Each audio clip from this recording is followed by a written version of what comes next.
Salve, salve, gente boa! Eu sou o professor Euclides, essa é a Escola Teófilos. Bem-vindos ao nosso canal. Você que está chegando agora, não deixe de se inscrever, deixar o seu gostei, depois de colocar o sininho para receber novos vídeos todas as vezes que tiver uma nova publicação. Muito obrigado para os nossos colaboradores, aqueles que fazem de maneira formal, aqueles que fazem de maneira informal e anônima. Muito obrigado mesmo. E partilhem à vontade, partilhem com seus grupos de catequese, estudo bíblico, grupos de crisma, grupo da família, partilhem à vontade. Bom, gente boa, depois dessas 3 primeiras aulas, a introdução, mais duas primeiras lições, nós estamos na 3ª lição sobre o estudo do livro do Gênesis. Nós vamos iniciar hoje o nosso estudo do ponto de vista de exegese mesmo, ou seja, ler o texto, entender o que o texto diz, por que foi usado este ou aquele termo, esta ou aquela estrutura. Então essa é a didática, e nós vou convidar todos vocês, já convidei na última aula, a lerem o livro do Gênesis, a lerem ele pausadamente, capítulo a capítulo, versículo a versículo. Como já falei em outras aulas, o livro do Gênesis, ele apresenta muitas teses essas que vão ser desenvolvidas dentro de toda a história da salvação do Antigo Testamento e terão um peso muito grande quando os senhores começarem a fazer a correlação com a história da salvação. Tanto o projeto da bênção prometida por Deus, por Yahvé, ao povo de Israel, quanto na compreensão da nossa fé cristã. Então nós vamos iniciar hoje, nós vamos fazer uma leitura então sobre Gênesis, os primeiros versículos do livro do Gênesis, os versículos da criação, do centenário da criação. Vamos estudar hoje 5 dias. E dentro dessa lógica, porque eu não vou colocar o sexto? O 6º dia é um capítulo à parte, é o dia da criação do homem. E o 7º dia, de certa maneira, nós já fizemos um grande elaborado sobre ele, mas nós vamos ler os versículos numa sessão separada, porque podemos dizer assim que a tradição sacerdotal carregou esse texto de muito significado. Bom, no início Deus criou o céu e a terra. O primeiro verso não é o início da história, sabemos bem disso, já falamos, e nem tão pouco do próprio hino da criação, e sim o título, a síntese de todo o conteúdo do grande poema, ou seja, ele faz um grande prólogo. No início, Deus criou o céu e a terra. Ponto. É um elogio à criação. Tudo que vemos, tudo que conhecemos é ato da criação divina. Então a expressão no início, ou no grego, em arqué, pretende indicar claramente o começo, o início da história, a manifestação de Deus no tempo. A intenção do autor não é propriamente dar uma impressão de uma eternidade do mundo, mas de uma história que teve um princípio, uma história que começou. E começou por quê? Por obra e vontade do Criador. O verbo que é usado aqui é o verbo hebraico bará, criar, e é sempre exclusivo de Deus, só Deus cria. O homem copia, mas Deus cria. Porque, digamos, podemos fazer essa distinção. O homem cria coisas novas no sentido puro da palavra, no sentido hebraico da palavra, não. Por quê? Porque o homem, ele manipula o que ele possui. Ou seja, se eu quiser criar um remédio, eu vou trabalhar com o quê? Com componentes químicos que foram criados por Deus. Deus é aquele que cria. O verbo hebraico, então, criar, é a partir do nada. Aquela expressão latina, ex nihilo, ou seja, do nada. Então indica que essa operação divina é realizada do ponto de vista da criação como uma atividade nova.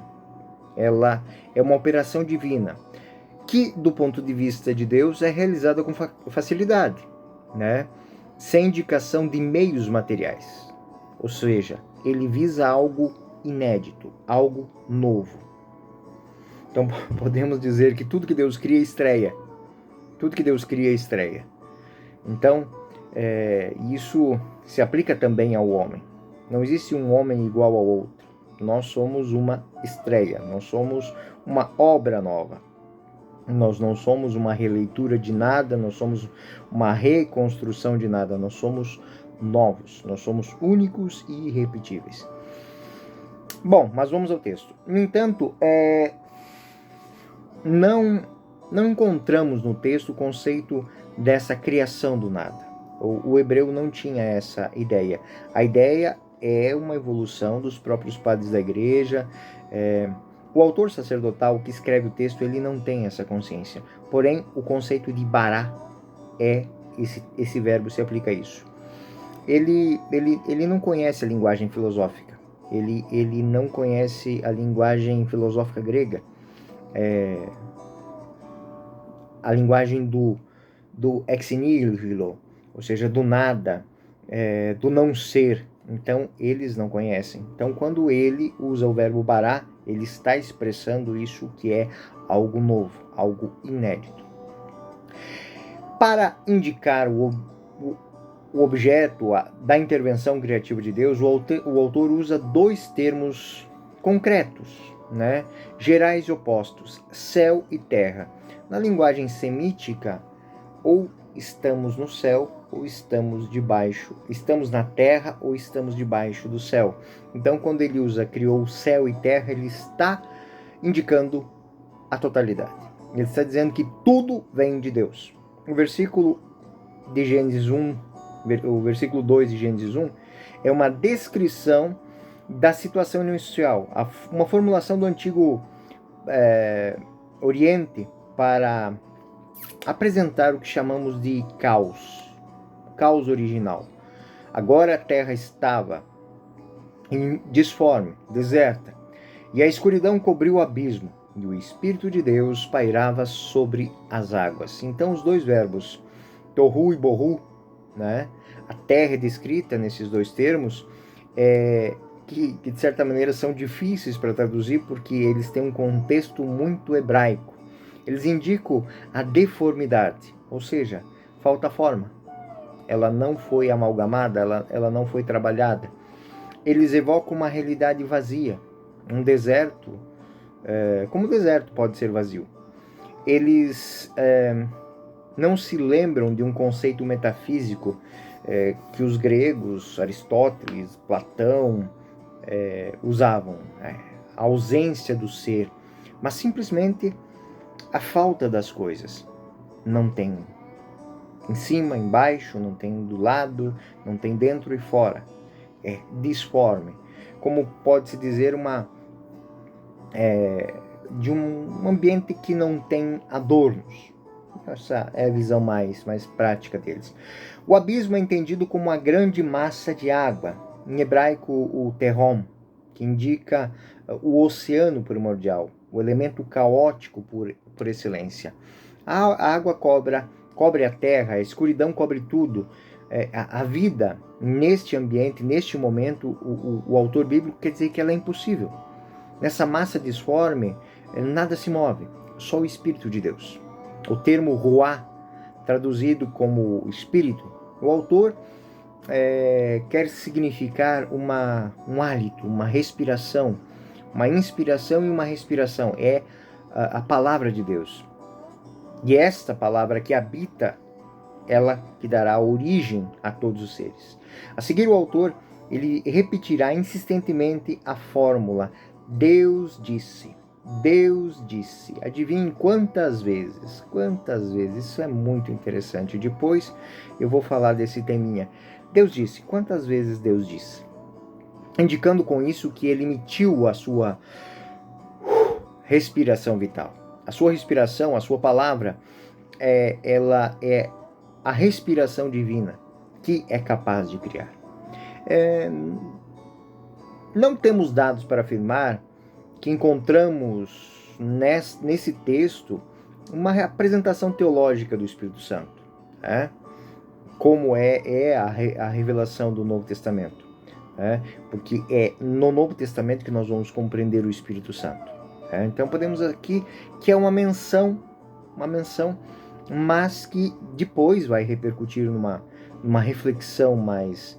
Alguns exegetas pensam que em vez de vento de Deus, poderíamos dizer que a ruá, esse vento, é o congenitivo, ou seja, vinculada ao genitivo de Deus, é o objeto direto, na língua portuguesa, o objeto é um arquétipo, que é de modo que a imagem evocada seria de um vento poderoso, de um vento muito forte, esse ruá que preenche todas as coisas, é um vento muito forte. A tempestade que agita a massa primordial, ela é apresentada aqui como uma massa escura. A tradução interreligiosa para a língua atual esconde essa interpretação e traduz-se como vento impetuoso, vento que ninguém para, vento que ninguém controla. Então esse espírito, essa ação do espírito, da ruá, da pneuma agion, ou seja, do Espírito de Deus, indicado com um verbo que na Sagrada Escritura, mesmo no Antigo Testamento, ela é muito raro, o verbo rafá, que é apenas para indicar a agitação do homem, como nós temos isso em Jeremias 23, versículo 9. O no Deuteronômio, para descrever, é como que o vento de uma águia voando sobre os filhotes. Imagine-se que significa mover-se no ar, manter-se no ar.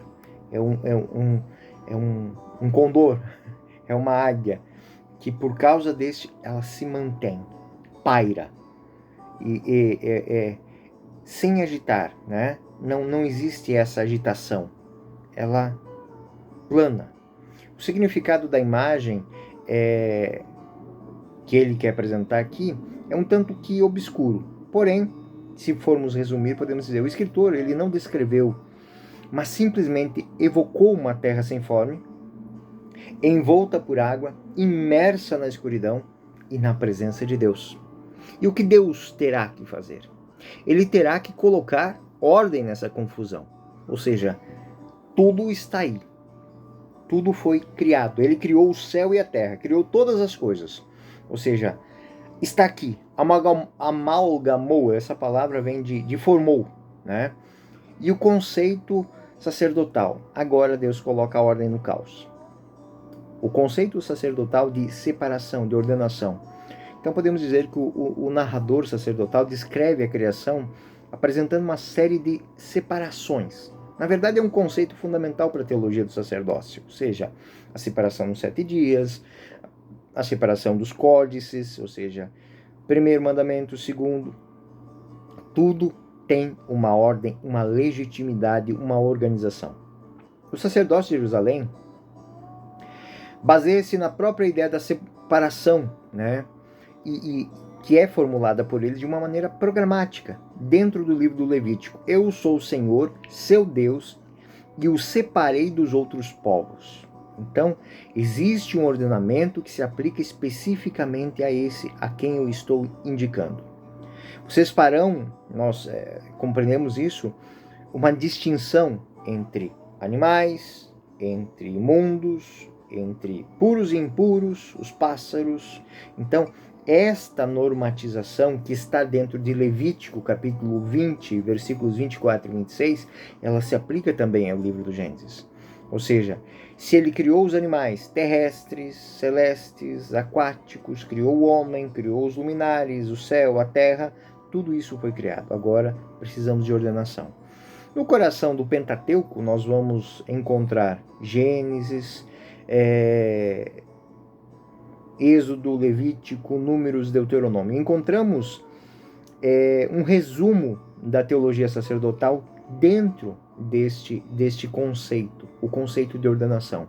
Onde houver ordenação dentro de Gênesis, Êxodo, Levítico, Números, Deuteronômio, pode ter certeza que é um texto de origem sacerdotal. O significado disso é que Deus separa o puro do impuro, o santo do pecador. Sempre vai haver essa lógica. O significado do adjetivo santo, né, não tem a nuance moral, né, mas equivale a separado, delimitado, dividido do resto do mundo. O santo, Sanctum Sanctorum, o local dentro do Templo de Jerusalém onde Deus se manifestava, é um local separado, é um local próprio, específico para aquilo. Então, para a nossa vida, entender que ordenar as coisas, preparar as coisas, organizar o tempo é prova da presença de Deus em nossa vida. Está aí a liturgia que vai falar disso. A liturgia das horas é um grande exercício da presença de Deus. E isso tudo tem inspiração nesse pensamento que está aqui em Gênesis capítulo 1. Dentro do povo de Israel, separado dos outros povos, Deus preparou uma tribo. Dentro da tribo de Levi, ele separou uma família. Dentro da família de Arão, ele separou algumas classes. Dentro de ele separou um único indivíduo, que é sumo sacerdote. Então, esta é a lógica que começa do macro e chega ao micro. Assim, é um processo repetido de separação. Chega-se à estrutura sagrada de santificação. A santificação é saber-se com um propósito específico.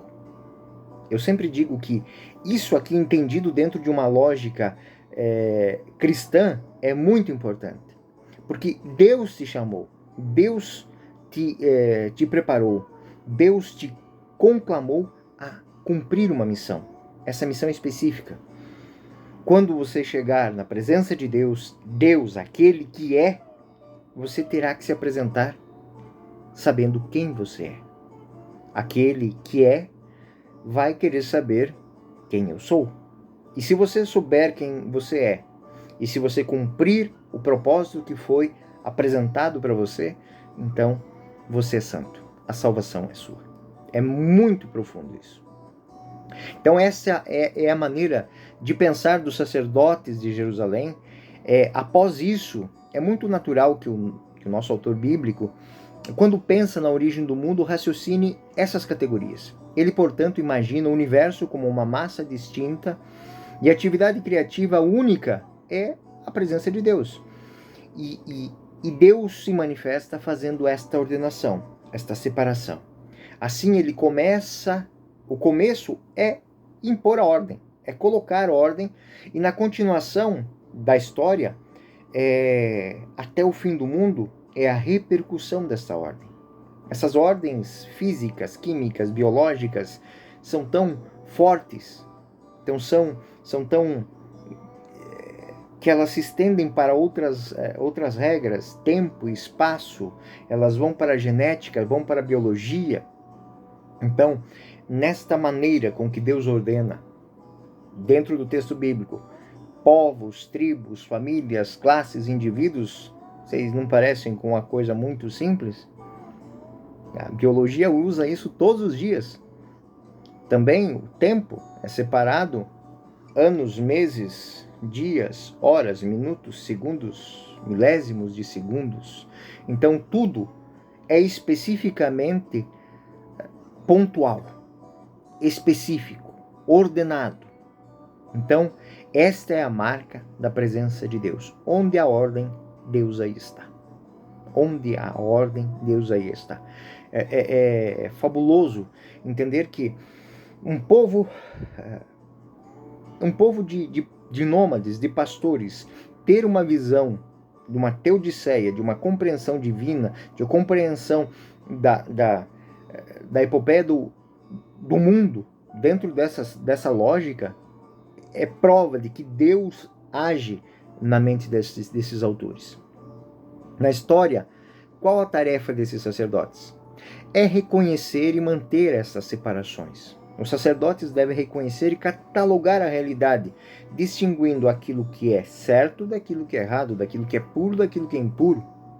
e preservar essa estrutura do mundo, onde que em cima não deve ser embaixo nunca deve ser em cima, o esquerdo nunca deve estar no lado do direito, o direito, o dentro é dentro, o fora é fora. Então, é próprio da mentalidade sacerdotal que tudo tenha uma ordenação, tudo tem um propósito. É muito bonito ver alguns textos bíblicos quando eles santificam os lugares, eles santificam as horas do dia, e santificam, a palavra santificar como já lhes disse, separar isso como sagrado. Ou seja, ele foi separado. Tu és sacerdote, eu hoje te gerei. Foi separado para isso. Toda essa legislação ritual é preservada na Bíblia como uma documentação de uma jornada que tem a tarefa maior de destacar a novidade da mensagem de Cristo, onde um homem, no tempo, no espaço, tem uma missão, só uma: apresentar o verdadeiro projeto de Deus e reformular, reordenar, reorganizar.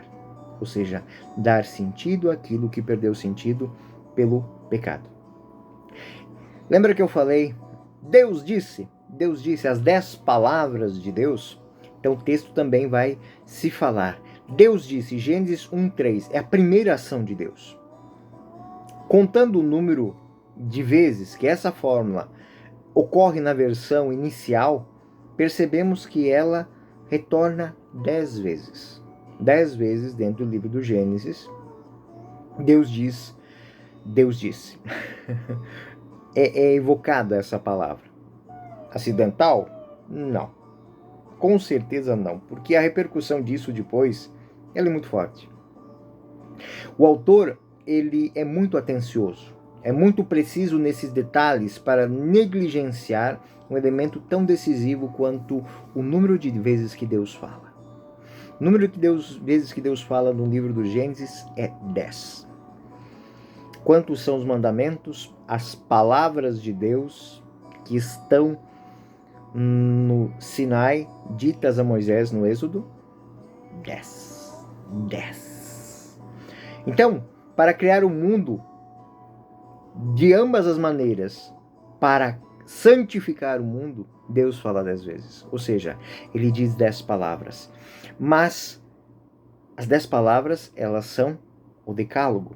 Então aqui nós vemos uma repercussão de que aquelas palavras que ordenam o homem, também aqui ordenam o universo, ordenam céus e terra, toda a criação. Então o compositor, ele deliberadamente criou um elo, um selo que marca, que aproxima, um elo significativo entre a criação de céus e terra, ou seja, de tudo, com o dom da lei, que institui novamente aquele povo separado, santo, o conceito de santo não é perfeito, não é moral, mas é aquele povo que foi separado, ele condensa essa recriação através da obediência. Todas as coisas criadas por Deus, tudo que Deus criou é muito bom. É muito bom e tem ordem. É bom porque tem ordem. Quando não tem ordem, deixa de ter sentido. Aquele que obedece às leis do Senhor está na ordem. E aí passa a ter um sentido para a sua vida. Olha a repercussão. Isso dá um retiro, gente. Isso dá um retiro. Todas as vezes que eu consigo ordenar a minha vida, reordenar ela, reorganizar ela, eu me torno santo. Porque eu separo cada coisa no seu devido lugar. É muito... Eu me lembro de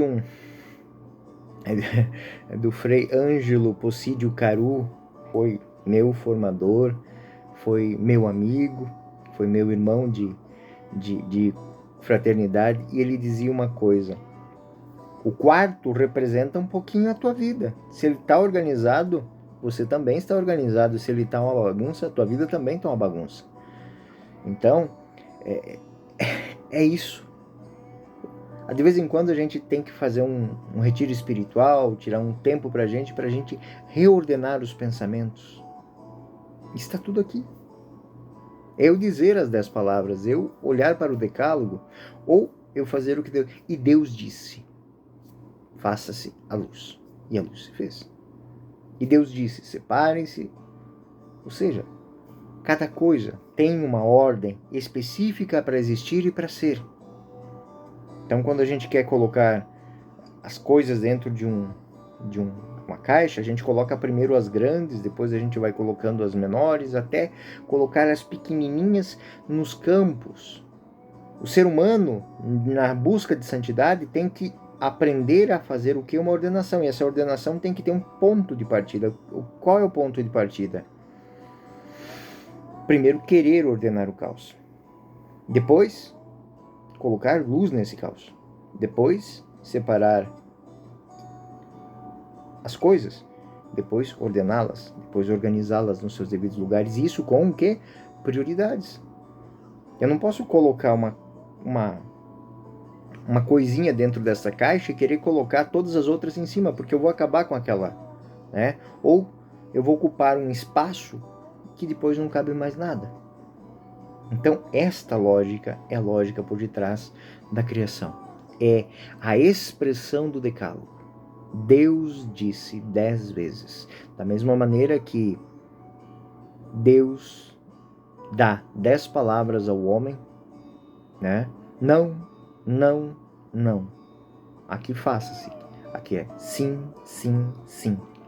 O sim é para que as coisas partam do seu princípio e depois que eu aprenda a usá-las. Então eu tenho que ter regras. Bom, vamos dar sequência. Então somente no Sinai Deus revelará plenamente a Israel aquilo que no início é apresentado como revelação.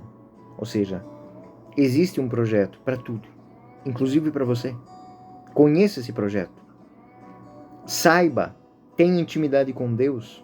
Faça-se em você a luz. Faça-se em você a capacidade de reconhecer aquilo que é verdadeiro daquilo que é errado. Essa é a lógica. Primeiro dia, Gênesis 1, 3 a 5. Deus disse que haja luz. E a luz se fez. E Deus viu que a luz era boa. Da escuridão não é dito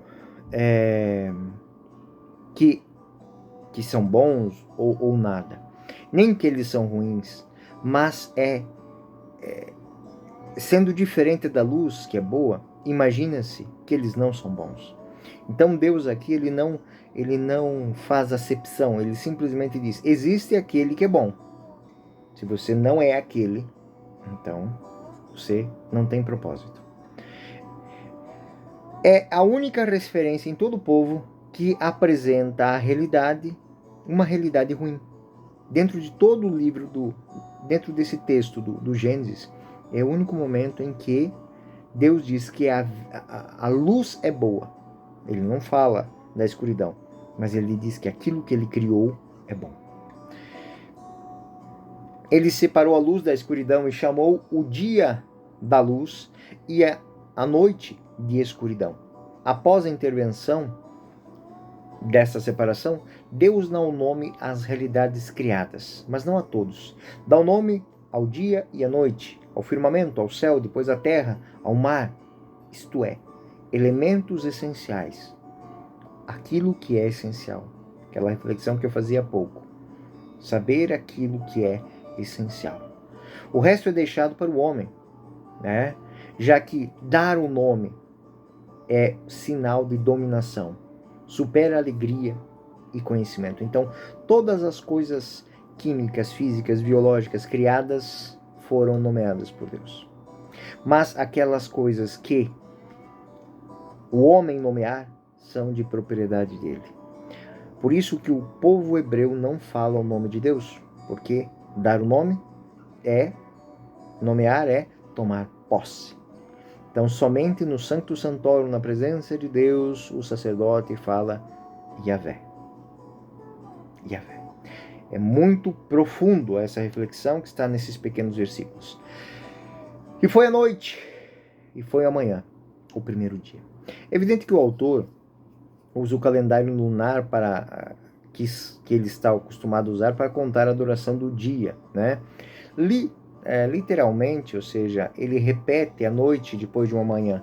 Isso é literário apenas. Enquanto para nós o dia começa com o amanhecer, ou convencionamos a meia-noite. Para o antigo sacerdote de Jerusalém, o dia começa quando a lua sai. A liturgia católica tem isso até hoje, porque a gente celebra, por exemplo, as vésperas. As vésperas é o início do novo dia. Então, um dia, a solenidade, ela começa no cair da tarde do sábado, né? E vai até o cair da tarde do domingo.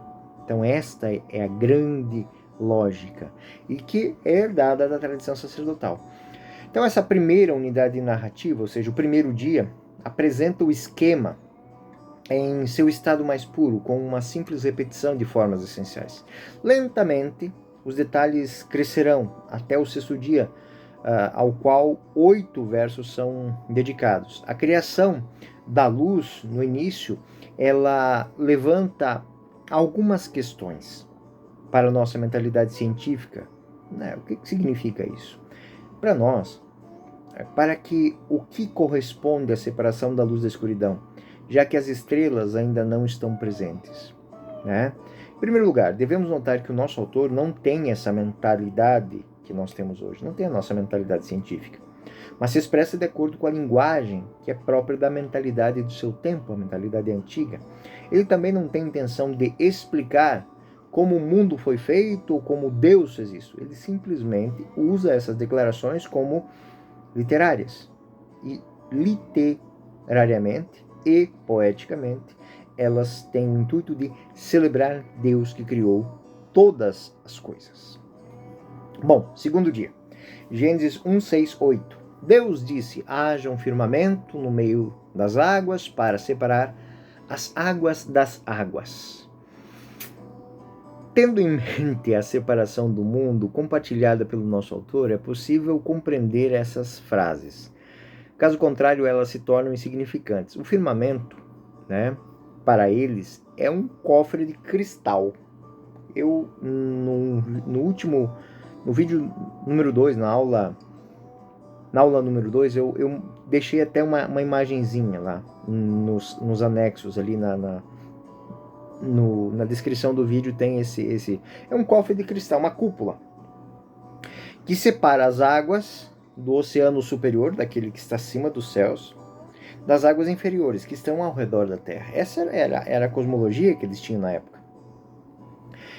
E entrando nessa mente do autor, imagine-se uma cena inicial, a Terra deserta, envolta embaixo e em cima por essa escuridão que é as águas. E entre as águas e a Terra existe o firmamento, né, que é essa cúpula de cristal. Deus está intervindo de fora. No início, ele trabalha na escuridão e separa essa escuridão, ele separa a luz. E em seguida intervém na massa aquática que divide em duas partes. Uma está acima e outra abaixo.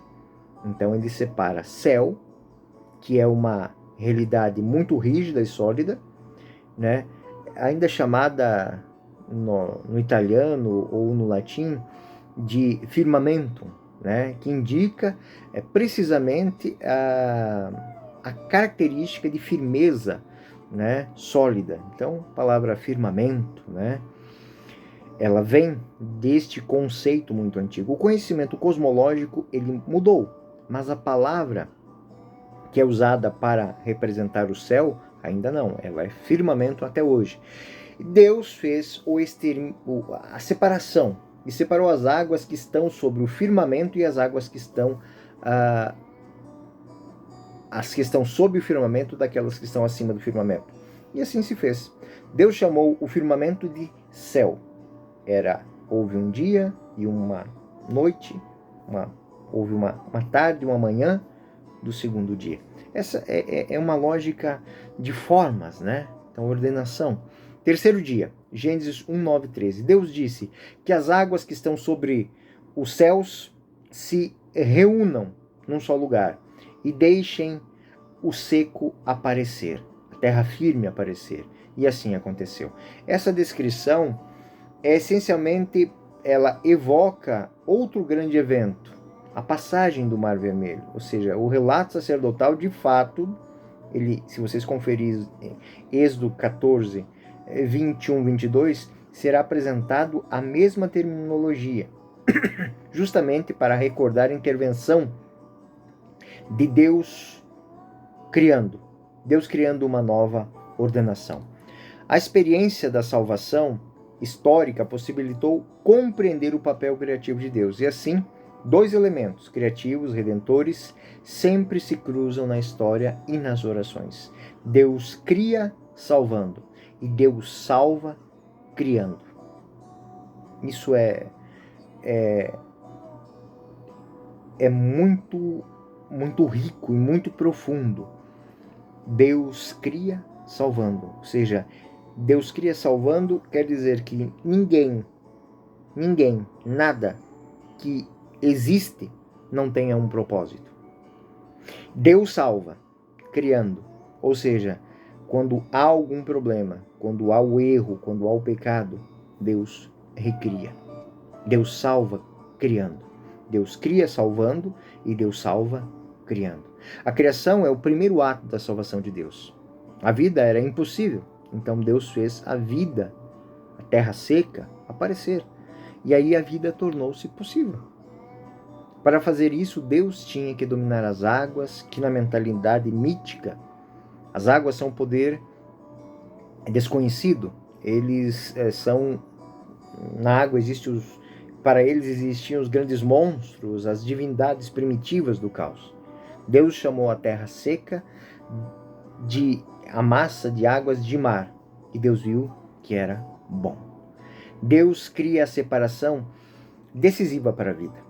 A distinção entre terra e mar, agora há ambientes, onde é possível a existência da vida. Deus disse que a terra produza brotos, ervas produzam sementes, árvores frutíficas que dão frutos na terra, com a semente, cada uma de acordo com a sua espécie. E assim aconteceu. A terra produziu brotos, ervas que produzem sementes, e cada uma de acordo com a própria espécie. E árvores, cada uma que detém seus frutos e sementes de acordo com a própria espécie. A organização, a ordenação, começo, meio e fim. Criação, redenção, propósito e salvação. Então, o terceiro dia, duas obras são atribuídas: a separação da terra e do mar e a produção dos vegetais, do pasto, da vegetação. Os 3 primeiros dias, de fato, de acordo com o esquema que o autor pensa, eles incluem nas obras da fundação, enquanto os outros 3 dias, eles são dedicados às obras de ornamentação. Então, os 3 primeiros dias, tudo foi criado. Tudo está ali organizado. Ou seja, agora, numa outra fase. Então, se numa linguagem técnica, podemos dizer que todas as estruturas do prédio foram feitas, as bases da casa foram lançadas, as paredes foram levantadas, agora nós vamos fazer o quê?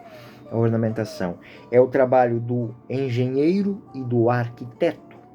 Então, a grama, as plantas, os vegetais são colocados nessa primeira fase porque são realidades imóveis, ao contrário das outras, os viventes, que terão movimento.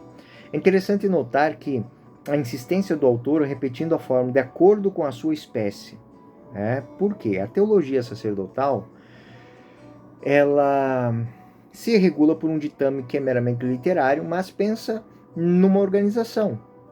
O universo é organizado e que o homem deve tentar reconstruir, e acredita-se que a classificação de realidades já esteja na mente de Deus. Ou seja, aquilo para a qual cada coisa foi criada, ela antes de ser criada, antes de ser proclamada, ela foi engendrada, ela foi pensada. Ou seja, Deus não fez nada sem projeto. Então, por mais exótico, por mais interessante que seja uma criatura, que já foi descoberta ou que seja descoberta, quando a gente coloca uma uma lâmina no microscópio e olha um pequeno ser microscópico, ele parece estranho, mas ele tem tudo para viver naquele ambiente microscópico onde ele está. Ele consegue viver, ele consegue se multiplicar, ele consegue é uma ordem. Esta ordem precisa das coisas, ela também se expande ao macro, né? Os luminares, eles giram, eles rodam, eles têm as suas órbitas dentro de uma ordem. Então, toda a espécie, dentro dos atos da criação, já é vontade de Deus no momento da criação. E toda essa intervenção original da ordem, da separação, da santidade a todas as coisas. A santidade. O homem vai dar ordenação. Então, quando um homem lavra um pedaço de terra e lança sementes, ele está, de fato, perpetuando a obra da criação. Projetando essa separação, dentro de cada elemento criado, o autor tenta a primeira classificação fundamental, que o exegeta divide em 3 grandes categorias. Os brotos, que são o pasto, a grama, os vegetais pequenos, considerados pelos antigos como semente, produzidos espontaneamente a partir do solo. Depois, ervas produtores de semente, ou seja, todas as plantas herbáceas que possuem caule, né, e que têm as folhas e as sementes. E as árvores frutíferas, que são as grandes. Então, do pequeno, médio e grande. E essas são apresentadas ao homem como comestíveis. Aqui é um pequeno ensaio, podemos assim, de botânica arcaica, que o autor coloca dentro de um poema como um grande louvor da criação. Ou seja, porque isso que essas 3 classes que eu coloquei aqui são as classes da biologia até hoje. Ou seja, nós simplesmente reconhecemos e certificamos e organizamos e vimos isso. Mas ela expressa o mundo vegetal. Não é à toa que essa grama, esse pasto criado diante do sol, repetimos cada vez mais, o autor tem a intenção científica, ele não tem isso, né? Quando ele quer construir um hino artístico e celebrar a obra de Deus. E aí termina novamente com aquela frase: Deus viu que era bom, houve uma manhã, houve uma noite e uma manhã do terceiro dia. 4º dia, Gênesis 1, 14, 19. Deus disse: haja luz no firmamento do céu, para distinguir o dia da noite. Eles servem como luminares, servem como sinais para as estações, para os dias, para os anos. Servem como luzes no firmamento do céu para iluminar a terra. Então, novamente, o firmamento, aquela cúpula, na mentalidade deles, que ilumina a terra. E assim aconteceu. Com o 4º dia começa o trabalho de arquitetura. O arquiteto agora ele começa a embelezar. Os fundamentos foram instaurados. Agora nós temos o embelezamento, a ornamentação do mundo. Ou seja, começa a segunda tarefa do grande díptico, ou seja, dessa divisão. Primeira parte eu faço as bases, depois eu faço o embelezamento. Tudo que Deus cria, ele cria com fundamento, com propósito e com beleza. Santo Agostinho faz um tratado muito bonito sobre a beleza. Deus é o belo de Deus. Então tudo aquilo que Deus cria não é somente funcional, é bonito. Então, ou seja, ele começa a segunda tabela desta divisão, que corresponde artisticamente ao primeiro, ou seja, no 4º dia, portanto, nós temos a conclusão da obra do primeiro dia, onde foi criada a luz. Agora nós vamos criar as estrelas, o firmamento, né? E aí existe a relação com a luz. Porém, o autor sacerdotal, ele não menciona essas 2 obras mais esplêndidas, Sol e Lua, né? Por que ele evita isso? Porque existiam culturas muito próximas a Israel, onde o Sol e a Lua são consideradas deidades. Deidades são o quê? Divindades. Para não correr risco de de ser confundido, ou melhor, para não dar importância a realidades que já eram próprias da idolatria, ele não chama pelo nome, né? Mas usa paralelos alusivos. E esta é uma clara intenção de desmitizar. Ou seja, Deus criou tudo. Não foi o sol, não foi a lua, não foi um dragão, como diziam os assírios, não houve uma batalha, não. Deus criou. E os antigos relatos tradicionais da origem do mundo, sol e lua, as estrelas, sempre foram elementos fundamentais e iniciais. E, pasmem os senhores, quando ele vai falar de luminares, ele está falando de estrelas, né? Então, no poema bíblico, por outro lado, eles aparecem apenas numa segunda fase e não recebem essa importância particular. Eles são reduzidos a meros instrumentos, né? O sol produz a lua, o sol produz a luz e a lua a reflete. Deus fez duas grandes luzes, a maior para regular o dia e a menor para regular a noite, e as estrelas. E Deus os colocou no firmamento do céu para iluminar a terra, e regular dia e noite e separar luz de escuridão. E o termo aqui é Meorot, Troaron. Traduzido é luz, né? Mas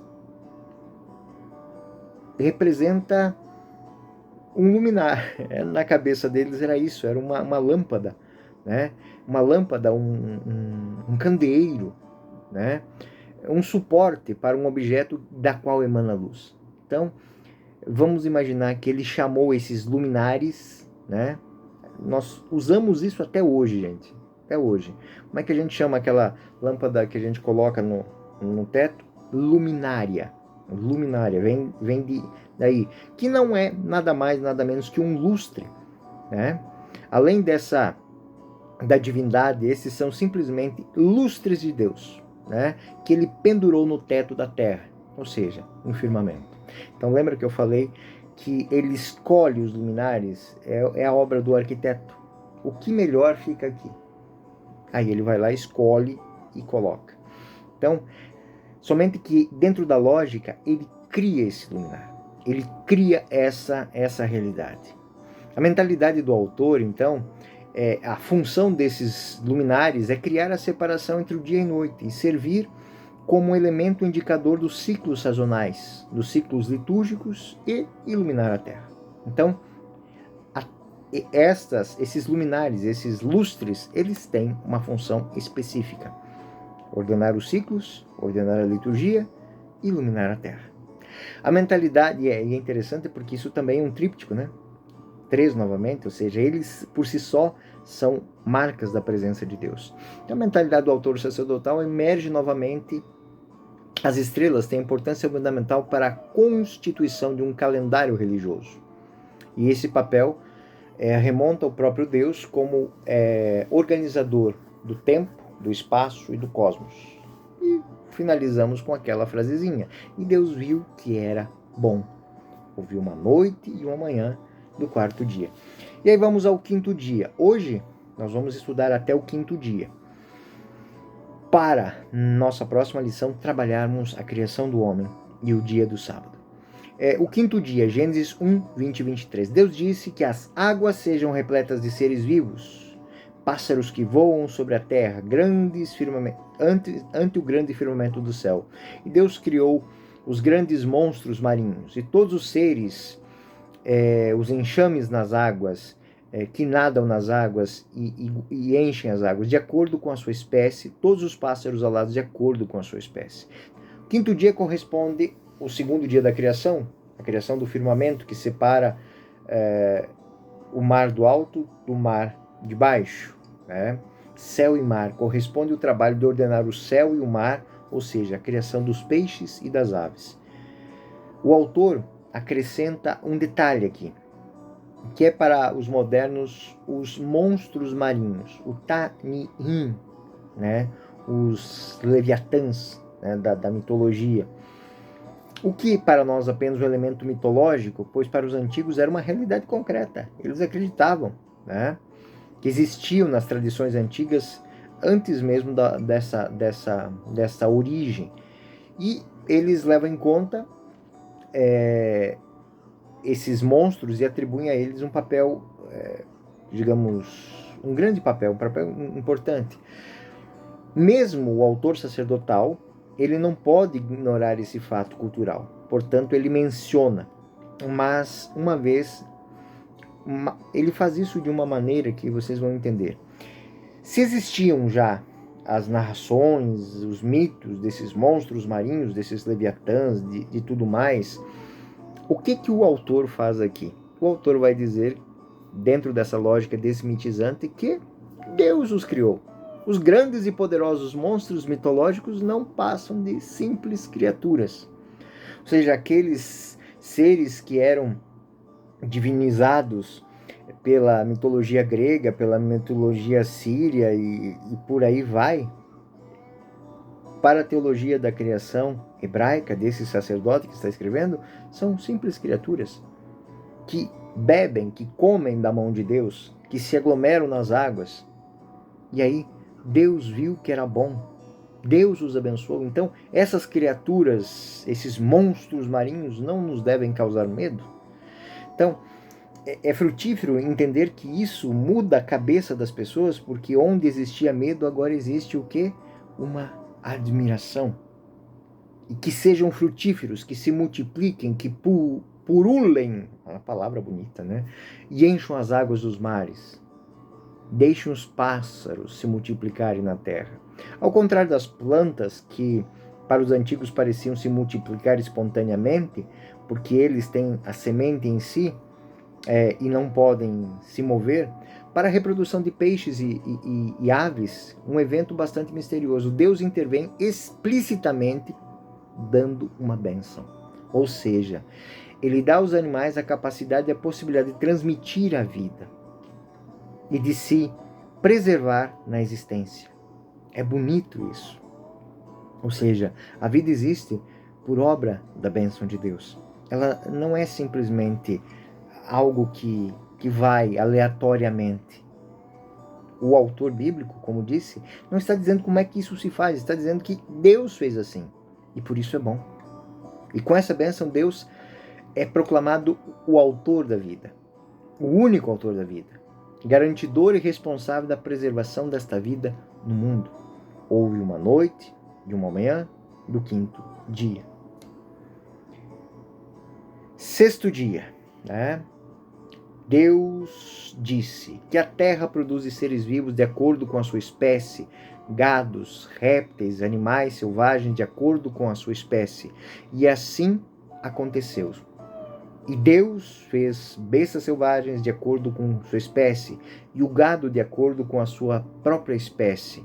Todos os répteis do solo de acordo com a sua espécie. E Deus viu que era bom. Na formulação do comando inicial, uma mudança que ocorre. Pela primeira vez, afirma-se que uma realidade criada tem a tarefa de produzir outras realidades. Na verdade, disse que a Terra produz seres, que a Terra produz a vida. Contudo, logo depois, voltamos àquela fórmula usual que Deus fez os animais selvagens, as bestas selvagens, Gênesis 1:25. É uma forma artificial que o autor usa para expressar algo semelhante ao conceito de natureza. Ou seja, a terra é a natureza, mas os animais têm as suas leis naturais e também seguem normas, regras, ordenamento, regramento. Deus criou um sistema de vida. Ele organiza essa realidade de forma a obter uma cadeia de efeitos produtivos. Ou seja, a gente fala isso até hoje, está na base da cadeia alimentar, está no topo da cadeia, de modo que uma criatura deriva da outra. Então, os herbívoros comem o pasto, crescem e têm a sua sequência de vida, se multiplicam. Em outra regra, é algo muito bonito. E como é que o autor bíblico coloca isso? De fato, isso vai gerar uma quantidade variável e notável de espécies, porque cada espécie ela vai ter uma função também da manutenção do mundo. Cada criatura, né? Vamos lá, Você que se incomoda aí com as moscas, a mosca, ela tem a função na, na, na cadeia, no mundo. Ela tem a sua função. As abelhas têm as suas funções, as minhocas, os vermes, os fungos, as bactérias, né? Você imagina se não tivesse as bactérias para decompor a matéria orgânica? Se não tivesse os fungos para decompor os vegetais?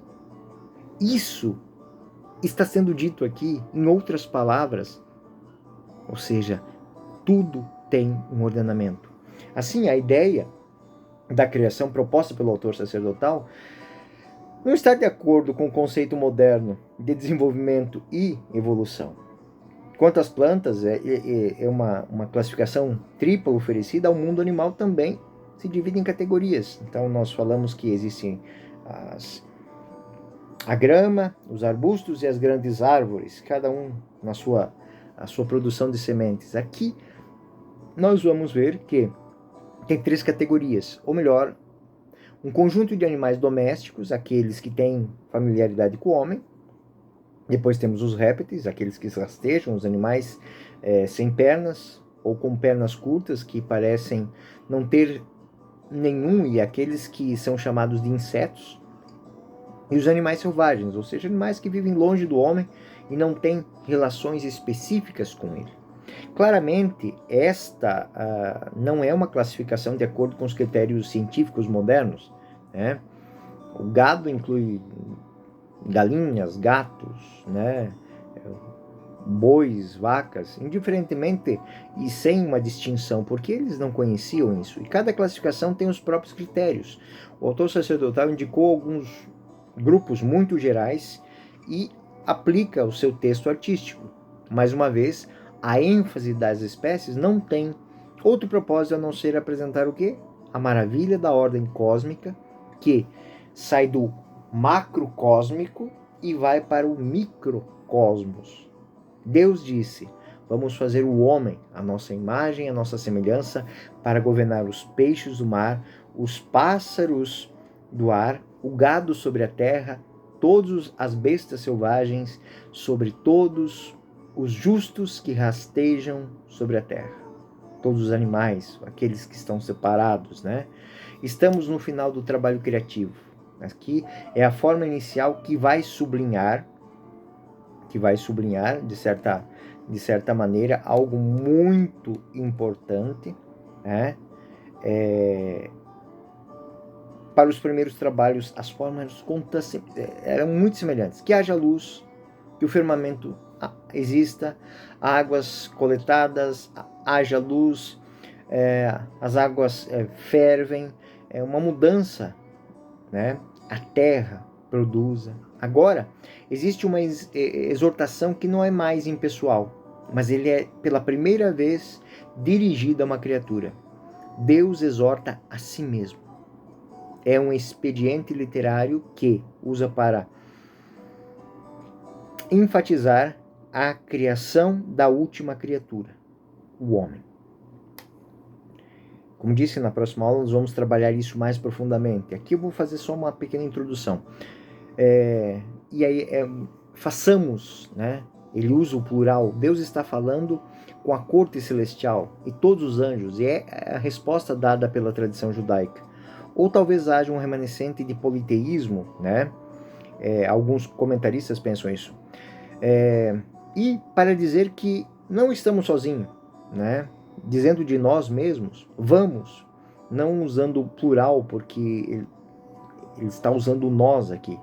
Alguns padres da igreja, como Hilário de Poitiers, São Basílios, São João Crisóstomo, São Jerônimo, Santo Agostinho, todos esses leem esta fórmula, né, como um diálogo intratrinitário, ou seja, Deus faz um solilóquio, uma reflexão introspectiva, ou seja, um diálogo que ocorre entre o pai e o filho, né, o amante, o amado e o amor, com o qual as pessoas divinas consultam-se e encorajam-se a criar o homem. Façamos o homem, a nossa imagem e semelhança. É uma interpretação muito sugestiva Mas temos que fazer algumas distinções sobre isso. Não é a intenção do autor essa reflexão. Ela não é própria, né? Ela é fruto, sim, Santo Hilário se aplica a isso, mas com base também em outros textos bíblicos. Uma vez que lemos o texto, né, nós lemos como cristãos, e às vezes eu digo que às vezes quando a gente vai ler um texto, a gente lê e não se despe dos nossos preconceitos. Né? Eu falei das imagens, dos filmes, que a gente vê na literatura, a gente vê na arte sacra, e às vezes aquilo fica na nossa cabeça e a gente não consegue ver as coisas. Para homens de literatura, como eram os padres da igreja também, essas reflexões, e eles eram cristãos, eles pensavam como cristãos. Mas o autor judeu, ele não pensou propriamente nisso. É uma interpretação a partir de Cristo, não a interpretação a partir do original. É correto e indispensável, então, buscar essa intenção do autor, né? E não podemos esquecer que a Bíblia tem dois autores, Deus e o homem. Então, podemos dizer que a interpretação trinitária não era a intenção do autor, mas pode ter sido a intenção do autor divino. Imaginem isso. O autor, ele sente a inspiração para escrever e ele tende a escrever: faça-se o homem. Porque Deus é um, é único. Esse é o pensamento original do autor. Mas ele tem a impulsão divina de escrever: façamos. E aí o autor divino age. Age para que ele coloque no texto algo que nem mesmo ele entende porque está sendo colocado no texto daquele jeito. Então, podemos dizer aqui, a interpretação trinitária não é a intenção do autor humano, mas pode e foi, hoje nós vemos isso, a intenção do autor divino, de comunicar através do texto mais antigo que o antigo escritor é capaz de entender e comunicar até mesmo aquilo que ele não compreende, mas que lhe foi dado para compreender, para que no momento próprio, na consumação do tempo, ele entendesse que Deus é Pai, Filho e Espírito Santo e estão unidos a criar o mundo, o universo.